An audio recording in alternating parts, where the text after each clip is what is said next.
প্রথম আলোতে প্রথম আগুন দেওয়া হয় তখন উনি ভেবেছেন যে এরপরে প্রথম ডেইলি স্টারে যাবে প্রথম আলোর আগুনের পরে।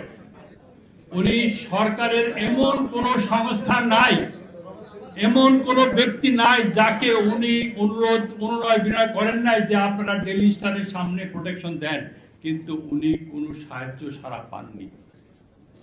যখন পেয়েছেন পুরার পরে পেয়েছেন। এবং একজন সাংবাদিক বলছিল যখন উনি অসহায়ের মতো নিচে দাঁড়িয়ে আছেন, তার সামনে দিয়ে কম্পিউটার, ওখানে আইন শৃঙ্খলা বাহিনী আছে, সবাই সমস্ত বাহিনী আছেন, কম্পিউটার মাথায় করে নিয়ে যাচ্ছে, চেয়ার মাথায় করে নিয়ে যাচ্ছে, কেউ কোনো আইন শৃঙ্খলা রক্ষার বাহিনী কেউ একটা প্রতিবাদ করছে না। বলছে আমি চোখের পানি। মাহফুজ ভাইকে যখন ঘটনা জিজ্ঞাসা করলাম, মাহফুজ ভাই কতগুলো সাংবাদিক আটকা পড়েছিল, কতক্ষণ ছিল, উনি বললেন 28 থেকে 29 জন, এবং আর 15 মিনিট হলে যদি আগুন জ্বলতো তাহলে অনেকেই সেইতে ধোঁয়ায় নিঃশ্বাস বন্ধ হয়ে অক্সিজেন অভাবে মারা যেতেন। তাহলে কি আমরা এইভাবে মারা যেতে চাই না? এইভাবে আমরা আমাদের কণ্ঠকে স্তব্ধ করা যাবে না।